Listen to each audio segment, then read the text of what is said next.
नमस्कार दोस्तों, infra zone में आपका स्वागत है। आज की इस वीडियो में हम उत्तर प्रदेश के $1 ट्रिलियन के टारगेट को विस्तार से देखेंगे। इससे पहले भी कुछ वीडियोस इससे रिलेटेड मैंने अपलोड कर रखी है। अगर आपने उन वीडियोस को नहीं देखा है तो जाकर उन वीडियोस को देख लें। दोस्तों, इस वीडियो में हम उत्तर प्रदेश के $1 ट्रिलियन के जीडीपी के टारगेट को देखेंगे।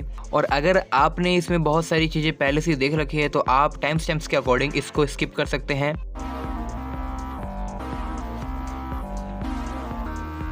दोस्तों, पिछले दशक में केंद्र सरकार ने $5 ट्रिलियन जीडीपी के टारगेट को रखा था और इस लक्ष्य पर देश बहुत ही तेजी से कार्य कर रहा था, जो कि पूरा होता दिख रहा है। लेकिन कोविड-19 के कारण इकोनॉमी में जो डाउनफॉल दिखा गया है, उससे ये प्रोसेस थोड़ा डिले हो गया है। यूपी की हिस्ट्री की बात करें तो यूपी की जीएसडीपी रेट नॉर्मल रही है। ये 8 या 10% ग्रोथ रेट से बढ़ रही है। बड़े स्टेट से कंपैरिजन करें जो कि उत्तर प्रदेश के आसपास हैं, उनकी GDP growth rate Uttar Pradesh से ज़्यादा है। उत्तर प्रदेश के अंदर हम $1 ट्रिलियन जीडीपी को एक प्रोजेक्ट के तौर पर देखेंगे। इतिहास की बात करें तो इसकी शुरुआत 2018 में हुई थी, जब उत्तर प्रदेश के अंदर इन्वेस्टर समिट ऑर्गेनाइज की गई थी। भाइयों और बहनों, मैं अभी 2 दिन पहले महाराष्ट्र में मुंबई में ऐसी एक इन्वेस्टर समिट में गया था और महाराष्ट्र की सरकार ने अपनी राज्य व्यवस्था को $1 ट्रिलियन इकोनॉमी में बदलने का लक्ष्य रखा है। मैं आज आपके बीच एक और विचार रख रहा हूं। प्रधानमंत्री नरेंद्र मोदी जी ने उत्तर प्रदेश और महाराष्ट्र के बीच एक कंपटीशन की बात की थी। इसके तहत उन्होंने कहा था कि $1 ट्रिलियन जीडीपी को लेकर वो महाराष्ट्र और उत्तर प्रदेश के बीच कंपटीशन चाहते हैं। तो दोस्तों, यहाँ पर महाराष्ट्र और उत्तर प्रदेश के चीफ मिनिस्टर दोनों ने ही इसके तहत एक प्लान बनाया है और दोनों ही उस प्लान को एग्जीक्यूट कर रहे हैं। तो दोस्तों, महाराष्ट्र उत्तर प्रदेश से आज के समय में अगर हम कंपैरिजन करें जीडीपी के मामले में तो वो बहुत ही आगे है। और मुंबई पुणे का जो रीजन है वो वहाँ पर एफडीआई का हब है। और अगर कंपैरिजन की बात करें तो उत्तर प्रदेश के लिए ये टारगेट अचीव करना महाराष्ट्र के मुकाबले बहुत ज़्यादा कठिन है। तो दोस्तों, अब इसको हम आसान भाषा में समझते हैं। तो यहाँ पर जीएसडीपी को 3 सेक्टर में डिवाइड किया गया है: प्राइमरी सेक्टर, इंडस्ट्री और सर्विस। उत्तर प्रदेश की जीडीपी में 50% योगदान सर्विस सेक्टर का है, वहीं 25% एग्रीकल्चर और 25% इंडस्ट्रीज का है। दोस्तों, भारत के अंदर जितने भी टॉप जीडीपी वाले राज्य हैं, वहाँ पर एग्रीकल्चर का योगदान कम है और इंडस्ट्री और सर्विस सेक्टर का योगदान ज्यादा है। और कुछ राज्यों में इंडस्ट्री का योगदान सर्विस सेक्टर से ज्यादा है। फॉर एग्जाम्पल, अगर हम गुजरात की बात करें तो गुजरात की जीडीपी में 20% एग्रीकल्चर, 43% इंडस्ट्री और 37% सर्विस सेक्टर का योगदान है। वहीं तमिलनाडु की जीडीपी में 54% सर्विस सेक्टर, 33% इंडस्ट्री और 13% एग्रीकल्चर का योगदान है। महाराष्ट्र की जीडीपी में 13% एग्रीकल्चर, 26.8% इंडस्ट्री और 60% सर्विस सेक्टर का योगदान है। इसके अलावा हम नॉर्थ इंडिया के एक स्टेट को उठाते हैं जो कि है हरियाणा। हरियाणा की जीडीपी में 21% एग्रीकल्चर, 28% इंडस्ट्री और 51% सर्विस सेक्टर का योगदान है। दोस्तों, भारत के इन 4 राज्यों को मैंने उठाया है जिनकी जीडीपी काफ़ी तेजी से ग्रो हो रही है। और इसके अंदर हमने काफ़ी सारे डिफरेंस देखे हैं। सबकी लोकेशन अलग अलग है, कंडीशन अलग अलग है। जहाँ नॉर्दर्न इंडिया में हरियाणा एग्रीकल्चर के लिए जाना जाता है, यहाँ पर दोस्तों धीरे धीरे एग्रीकल्चर का डाउनफॉल हो रहा है। और इसके अलावा हम बात करें वेस्टर्न और सदर्न स्टेट्स की, तो इनका भी प्रदर्शन काफ़ी बेहतर है। और यहाँ पर दोस्तों एग्रीकल्चर का योगदान धीरे धीरे कम हो रहा है और सर्विस सेक्टर का योगदान बढ़ रहा है। ज़्यादातर जितने भी प्रॉस्परस स्टेट हैं इंडिया के अंदर, वहाँ पर एग्रीकल्चर का योगदान आज 10 से 20% के बीच में है। तो यहाँ पर दोस्तों जो मेजर इकॉनमी है उनको हमने देख लिया है। उत्तर प्रदेश की जीडीपी बाय सेक्टर हमने पहले भी देखी थी और हमने यहाँ पर देखा उत्तर प्रदेश की जो जीडीपी है ये ट्रांजिशन फेस में है। ये जो ट्रांजिशन फेस है ये राज्य में बहुत पहले ही हो जाना था, लेकिन राज्य में ये नहीं हो पाया। इसके कई कारण हो सकते हैं जिनके बारे में हम जान सकते हैं, लेकिन अभी उस पर उतनी चर्चाएं नहीं हुई हैं। तो यूपी की जीडीपी में 50% सर्विस सेक्टर का योगदान है, 25 या 26% के अराउंड एग्रीकल्चर का योगदान है, बाकी जितना भी परसेंटेज है वो इंडस्ट्री का है। उत्तर प्रदेश भारत के अंदर एक मेजर इकोनॉमी में तो आता है, लेकिन यहाँ पर एग्रीकल्चर की भूमिका ज़्यादा है। और अगर आप 25% से ज़्यादा एग्रीकल्चर की बात करते हैं तो इसका मतलब ये है कि यहाँ पर अभी इंडस्ट्री का उतना ग्रोथ हुआ नहीं है। तो 50% यहाँ पर सर्विस सेक्टर का योगदान है। लेकिन दोस्तों उत्तर प्रदेश की जो पॉपुलेशन है, अगर हम अनऑफिशियल डेटा की बात करें तो वो 23 करोड़ के आसपास है।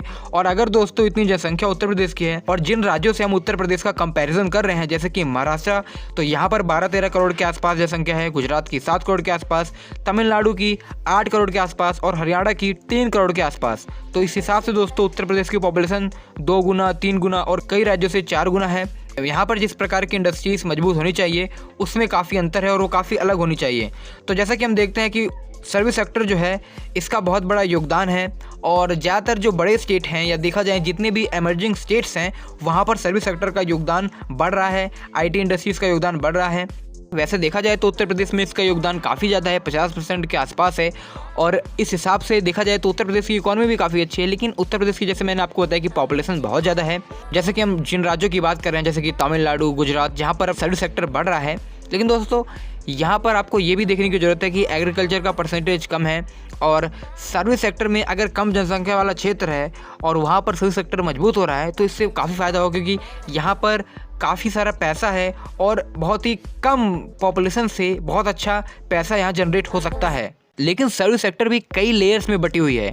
इसमें आईटी इंडस्ट्रीज़ भी हैं जो कि भारत के अंदर one of the emerging industries हैं, बट सर्विस सेक्टर के अंदर as we're compare to industries काफ़ी कम रोजगार के अवसर हैं। हालांकि इंडस्ट्रीज़ का शेयर कम है लेकिन ये ज़्यादा लोगों को एम्प्लॉयमेंट प्रोवाइड करता है सर्विस सेक्टर के मुकाबले। तो दोस्तों उत्तर प्रदेश के परिप्रेक्ष्य में जब बात कर रहे हैं तो उत्तर प्रदेश के अंदर जो इंडस्ट्रियलाइजेशन हुआ है वो उतनी तेज़ी से हुआ नहीं है, जबकि यहाँ पर सर्विस सेक्टर का योगदान बढ़ रहा है, जो कि एक चिंताजनक बात है, क्योंकि इससे दोस्तों बेरोजगारी और भी ज़्यादा बढ़ सकती है। इसके अलावा आपको ये लग रहा होगा कि एग्रीकल्चर का शेयर कम हो रहा है तो इसका अर्थ है कि भारत के अंदर जो एग्रीकल्चर सेक्टर है ये डाउन हो रहा है। तो दोस्तों ये बिल्कुल भी सही नहीं है, क्योंकि जैसे कि हम जानते हैं कि जो एग्रीकल्चर सेक्टर है यहाँ पर जो रेवेन्यू आता है वो इंडस्ट्रीज और सर्विस सेक्टर के मुकाबले कम होता है। हालांकि ग्रोथ तो यहाँ पर भी हो रही है लेकिन इंडस्ट्री और सर्विस सेक्टर के मुकाबले कम ग्रोथ हो रही है, जिस कारण इसका शेयर जो है घटता जा रहा है।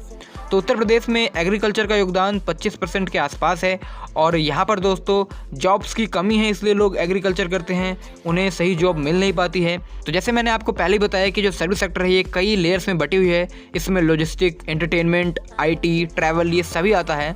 तो उत्तर प्रदेश में इतनी सारी जनसंख्या है, इस कारण सर्विस सेक्टर का योगदान 50% है और अगर हम लेयर वाइज देखें तो हमें पता लगेगा कि यहाँ पर आईटी इंडस्ट्री का कितना योगदान है। तो फिलहाल दोस्तों उत्तर प्रदेश की पॉपुलेशन के अकॉर्डिंग यहाँ पर इंडस्ट्रीज़ की भूमिका ज़्यादा होनी चाहिए, तभी यहाँ पर एक बड़ी जनसंख्या को रोजगार का अवसर मिलेगा और उत्तर प्रदेश अपनी मेन पावर को एग्जीक्यूट कर पाएगा और इससे यहाँ पर इंडस्ट्रियलाइजेशन भी बढ़ेगा और जीडीपी भी तेज़ी से ग्रो होगी। लेकिन दोस्तों जितना सुनने में ये आसान लग रहा है उतना ये आसान है नहीं। इंडस्ट्रियलाइजेशन करना बहुत ही लंबा प्रोसेस है और इसमें काफ़ी समय लग जाता है। लंबा प्रोसेस का मतलब है कि अगर यहाँ पर कोई भी काम होगा तो उसका परिणाम हमें 5, 6, 7, 8 सालों बाद पता लगता है। क्योंकि दोस्तों जब हम प्रोसेस की बात करते हैं, जब कोई सरकार यहाँ पर इंडस्ट्रियलाइजेशन का प्रोसेस बढ़ाना चाहती है या तेज़ करना चाहती है तो उसके लिए वो नई पॉलिसीज़ लाती है। इसके अलावा लैंड अवेलेबिलिटी पे काम करती है, लैंड को एक्वायर करती है, फिर इंडस्ट्रीज़ को वो एलोकेट करती है। तो इसके लिए दोस्तों बहुत सारा समय लग जाता है, इसलिए हम उतनी तेज़ी से जो है इंडस्ट्रियलाइजेशन प्रोसेस को पता नहीं कर पाते कि सरकार कितनी तेज़ी से कर रही है जब तक उसे कम से कम 10 से 15 साल नहीं होते हैं। तो इसकी कुछ बेसिक रिक्वायरमेंट है। पहला तो 24/7 इलेक्ट्रिसिटी सप्लाई होनी चाहिए, लॉ एंड ऑर्डर बहुत अच्छा होना चाहिए और लॉजिस्टिक नेटवर्क बहुत ही अच्छा होना चाहिए। पहले अगर देखा जाए तो लॉजिस्टिक नेटवर्क पे काफ़ी काम हो रहा है और लॉ एंड ऑर्डर पे भी काम हो रहा है, लेकिन धीरे धीरे जो इलेक्ट्रिसिटी सप्लाई है इस पर ज़्यादा ध्यान देने की ज़रूरत है। तो दोस्तों अभी इन समस्याओं पर हम बात नहीं करेंगे, ये एक अलग टॉपिक हो जाता है। यहाँ पर हम जीडीपी की बात करने जा रहे हैं तो इसके बारे में हम देखेंगे, कुछ टाइमलाइन को देखेंगे जिससे हम इसको समझ पाएंगे। तो दोस्तों अभी तक उत्तर प्रदेश की $1 ट्रिलियन जीडीपी के प्रोजेक्ट में क्या टाइमलाइन रही है इसको देखते हैं। तो सबसे पहले 2019 में मुख्यमंत्री योगी आदित्यनाथ जी ने $1 ट्रिलियन के जीडीपी के टारगेट को अप्रूव किया था और इसको एक तरीके से ऑफिशियल लक्ष्य माना था। इस दिशा में 2020 में काम होना शुरू हुआ जब अक्टूबर 9, 2020 में बिड निकाले गए और 2025 तक $1 ट्रिलियन जीडीपी के टारगेट को अचीव करने की बात की गई। इसके लिए रिक्वेस्ट फॉर प्रपोजल मांगा गया था और करीब 8 कंसल्टेंट ने बिड जमा किया था। इसमें प्रीमियर मैनेजमेंट इंस्टीट्यूट भी शामिल थे। फिर दोस्तों इस बिड को कैंसिल कर दिया गया और दोबारा यहाँ पर बिड निकालने की बात की गई थी 2021 में। 2022 में उत्तर प्रदेश के अंदर दोबारा योगी सरकार बनी है और उसके बाद इस प्रोजेक्ट को वापस लाया गया है, या कहें तो उसको रिफिल किया गया है और करीब इसको अब 8 महीने हो चुके हैं और इन 8 महीनों में ये प्रोसेस कहाँ तक पहुँचा है इसको देखते हैं। यहाँ पर दोस्तों मैं $1 ट्रिलियन की जीडीपी को प्रेडिक्शन ना कह के प्रोजेक्ट इसलिए कह रहा हूँ क्योंकि इसके लिए एक प्रॉपर स्ट्रैटेजी बनाई जा रही है और उसको इम्प्लीमेंट किया जाना है। इसको हम एक प्रोजेक्ट की तरह ले रहे हैं।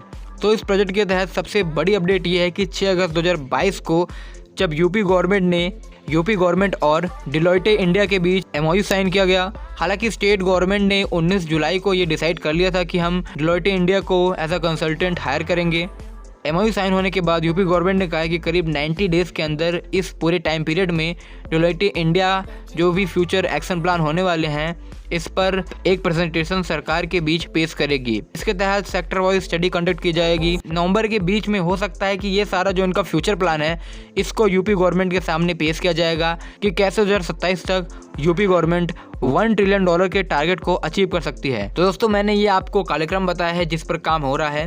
धीरे धीरे इस पर जो भी अपडेट आएगी वो आपके साथ मैं साझा करूंगा और जो भी बेसिक इन्फो है इसके रिगार्डिंग या फिर कोई भी स्टडी आती है उसके बारे में भी आपसे चर्चा करूंगा। सो गाइस आज की इस वीडियो में इतना ही। अगर आपको ये वीडियो पसंद आए तो वीडियो को लाइक करें, चैनल को सब्सक्राइब करें। धन्यवाद आपका ये वीडियो देखने के लिए। मिलते हैं नेक्स्ट वीडियो में।